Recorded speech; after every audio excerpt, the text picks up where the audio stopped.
Perkenalkan, nama saya Windu Chan, saya dari BEM 3 dengan nomor NIM saya 1921045. Baiklah, di sini saya akan menjelaskan materi UAS Manajemen Pemasaran dengan dosen Bu Yanti Maesari Ginting. Baiklah, di sini saya akan membahas materi yang pertama adalah tentang segmentasi, targeting, and position. SPP adalah upaya dalam menggambarkan keunggulan kompetitif berkesinambungan atau yang dilakukan oleh perusahaan dengan terlebih dahulu mempromosikan mereknya. Segmentasi adalah proses mengelompok massa keseluruhan yang heterogen menjadi kelompok atau segmen-segmen yang memiliki kesamaan dalam hal kebutuhan, keinginan, perilaku, dan respon terhadap program pembayaran pemasaran spektif. Targeting adalah memiliki satu atau lebih segmen sasaran yang ingin dilayani berdasarkan potensi laba segmen tersebut dan berkesesuaian dengan strategi perusahaan. Targeting ini menggunakan variabel yang kemungkinan permintaan masing-masing segmen. Yang pertama yaitu tingkat pertumbuhan segmen bersangkutan. Yang kedua adalah biaya melayani setiap segmen. Yang ketiga adalah biaya memproduksi produk yang diinginkan oleh pelanggannya. Yang keempat adalah kesesuaian kompetensi inti perusahaan dari peluang pasar sasaran. Di sini juga saya akan menjelaskan tentang manfaat targeting. Manfaat targeting di sini ada 5. Yang pertama yaitu mengembangkan posisi produk dan strategi baruan pemasaran. Yang kedua adalah memudahkan penyesuaian produk yang dipasarkan dan strategi baruan pemasaran yang akan dijalankan. Yang ketiga adalah memilih peluang pasar lebih luas. Hal ini penting sangat memasarkan produk yang baru. Yang keempat adalah memanfaatkan sumber daya perusahaan yang terbatas secara efisien dan efisien mungkin.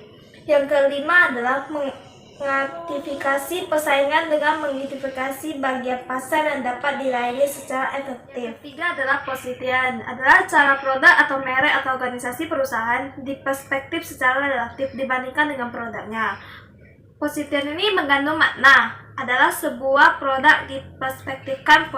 Posisian merupakan tindakan merancang penawaran dan citra perusahaan dalam rangka meraih tempat khusus dan unik dalam benak pasar sasaran. Demikian rupa sehingga diperspektifkan lebih unggul dari pesaingnya. 4 kelompok variabel dalam melakukan segmentasi, yaitu yang pertama segmentasi geografik, yang kedua segmentasi demografik, yang ketiga segmentasi psikografik, dan yang terakhir adalah segmentasi tingkah laku. Dan di sini ada karakteristik segmentasi pasar. Yang pertama yaitu dapat diukur, dapat dijangkau, dan cukup besar. Dan terakhir dapat dilaksanakan. Baiklah, saya akan membahas topik kedua, yaitu tentang materi siklus hidup produk. Siklus hidup produk ini ada 4 pembagiannya.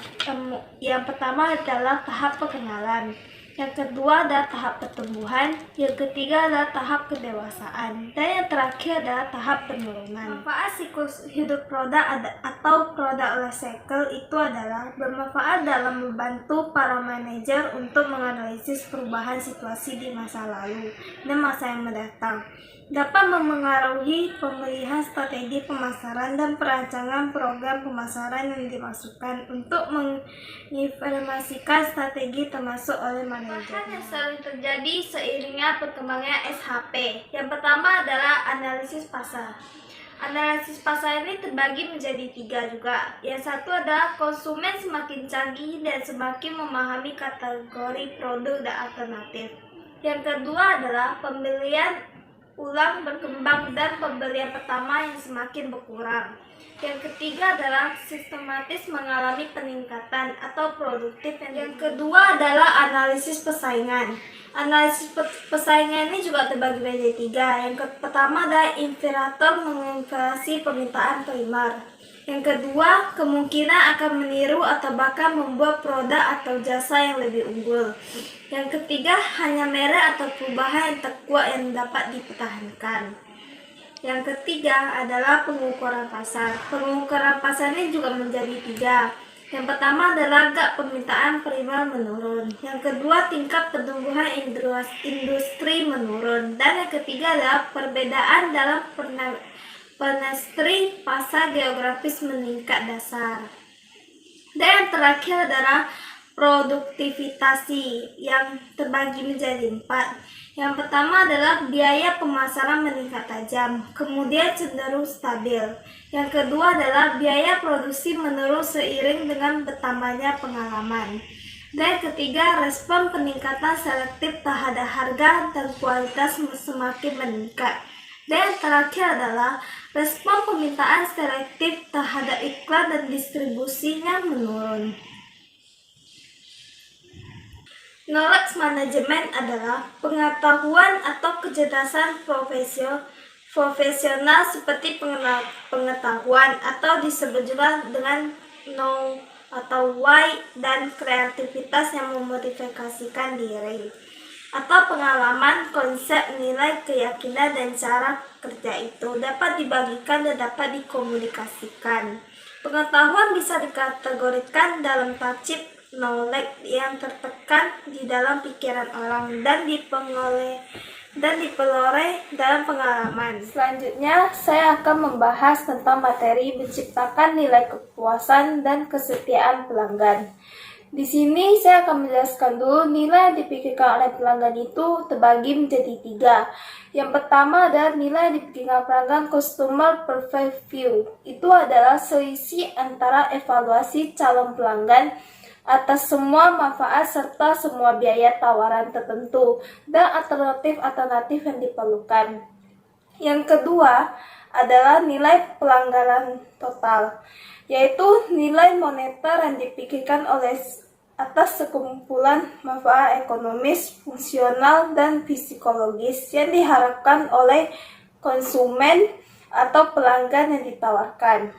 Yang terakhir adalah biaya penanganan total atau disebut juga dengan total consumer cost. Itu adalah sekumpulan biaya yang harus dikeluarkan pelanggan untuk mengevaluasi, mendapatkan atau menggunakan dan menawarkan kawasan pasar tertentu, termasuk biaya moneter, waktu, energi, atau nilai pelanggan adalah nilai atau tawaran produk kepada konsumen sesuai harapan pelanggan dan kepuasan pelanggan.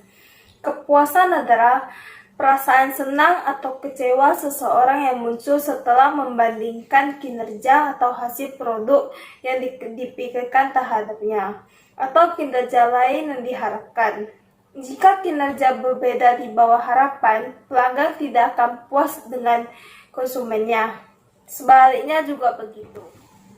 Kesetiaan pelanggan adalah komitmen yang dipegang kuat untuk membeli lagi atau pelanggan lagi pada produk dan jasa tertentu atau masa depan, meskipun ada pengaruh situasi dan usaha pemasar yang berorientasi menyebabkan perilakunya perilaku. Cara menyerahkan nilai atau nilai kepuasan atau kesetiaan. Yang pertama adalah perusahaan konsentrasi ingin membeli sebuah traktor atau generator atau komas. Yang kedua adalah pramugari pramuniaga bersaing dengan menjelaskan tawaran mereka masing-masing secara hati-hati. Yang ketiga adalah perusahaan kontraksi mengevaluasi bahwa keterpilihan memiliki produk yang lebih tinggi, seperti keandalannya, keawetannya, kinerja, dan nilai-nilai kembali dibaredi dengan pelanggan, pengirim, pelatih, serta perawatnya. Biaya total pelanggan ini ada 2, yaitu biaya waktu, biaya tenaga kerja, dan pemikiran pembeli. Biaya total pelanggan ini adalah membandingkan biaya total, keterpilar, dan nilai total yang ditawarkan. Di sini juga ada nilai masa hidup pelanggan, itu terbagi menjadi 2. Yang pertama adalah pemasar, CLV atau Customer Lifecycle. Pemasar adalah seni menarik dan mempertahankan pelanggan yang mampu mendapatkan keuntungannya. Dan yang kedua adalah CLV. CLV itu adalah Consumer Lifecycle. Itu adalah menggambarkan nilai seseorang arus laba masa depan yang diharapkan secara pembeli seumur hidup pelanggannya. Dan di sini juga ada kejelaskan kepuasan. Kepuasan atau satisfaksi itu adalah jika kinerja memenuhi harapannya, itu dia merasa sangat puas. Jika kinerjanya sebaliknya, dia merasa sangat tidak puas. Jika kinerjanya lebih besar, itu merasa sangat tidak puas juga. Kepuasan pelanggan itu terbagi menjadi banyak sekali. Yang pertama adalah manfaat totalnya. Manfaat total pelanggan itu terbagi lagi menjadi 4. Yang pertama adalah kepuasan pelanggan, pendorong utama bagi retensi pelanggan dan loyalitas pelanggan. Yang kedua adalah kepuasan karena dorongan harga. Sedangkan kebanyakan pelanggan mendasarkan kepuasan pada keputusan pembeli atas tingkat kepuasan produk yang mereka butuhkan.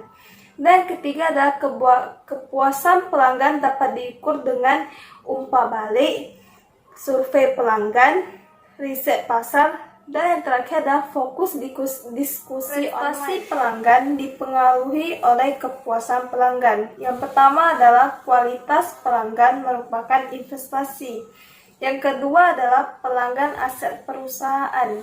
Yang ketiga adalah menjaga retensi pelanggan melalui pelaksanaan aktivitas program pelayanan.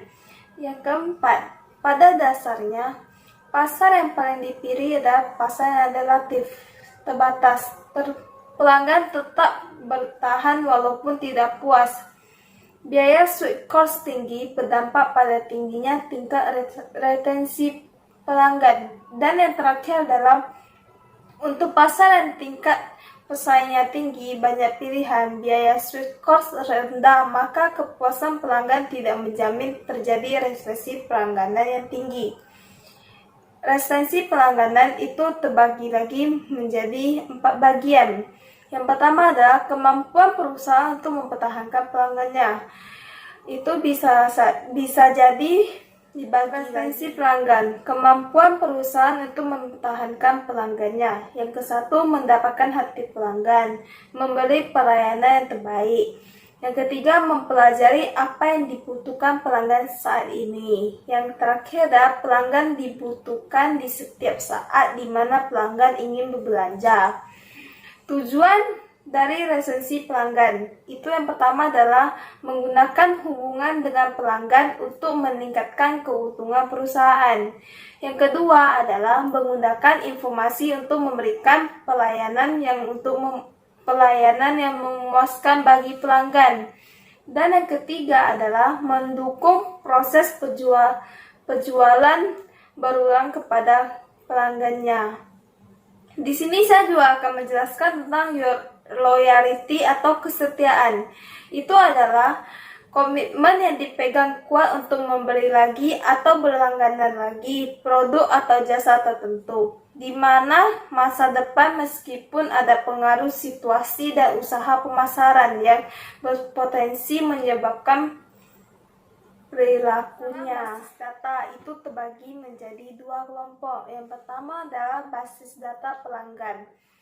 Itu adalah kelompok atau kumpulan terorganisasi atas informasi menyeluruh tentang masing-masing pelanggannya atau calon pelanggan yang terbaru. Dapat diakses dan dapat ditindaklanjuti untuk tujuan pemasaran, seperti mendapatkan info awal tentang pelayanan, mengualifikasi pelanggannya, menjual produk dan jasa untuk mempertahankan retensi pelanggannya. Dan yang kedua adalah pemasaran berbasis data. Itu adalah proses membentuk, mempertahankan, dan menggunakan basis data pelanggan yang basis atau data lainnya. Itu bisa dicontohkan seperti produk, pemasaran, perdagangan, atau perantaran untuk tujuan mengotot atau melakukan transaksi dan menjalani relasi. Ada 5 faktor mengurangi perpindahan pelanggannya. Yang pertama itu faktornya menentukan dan mengukur tingkat retensi. Yang kedua adalah membedakan penyebab erosi pelanggan dan mengidentifikasi pelanggannya yang dapat dikelola dengan baik. Yang ketiga adalah mengidentifikasi beberapa banyak laba yang hilang ketika kehilangannya pelanggan. Dan yang keempat, menggambarkan berapa banyak biaya untuk mengurangi angka perpindahan pelanggan. Dan terakhir adalah mendengarkan pelanggan yang efektif. Yang pertama adalah tidak rumit atau bersyarat. Yang kedua adalah sederhana dan komunitif atau mudah dimengerti. Yang ketiga adalah ada benefit untuk pelanggan. Dan yang terakhir adalah prosedur garansi mudah dikerjakan dan dievaluasi. Faktor-faktor garansi produk yang harus dipertimbangkan. Yang pertama adalah cost benefit. Itu adalah pertumbuhan apakah perusahaan sadar memperhitungkan besarnya biaya manual dan benefit yang akan didapatkan perusahaan. Yang kedua adalah timbulnya pasar konsumsi atau lingkungan konsumen itu sendiri.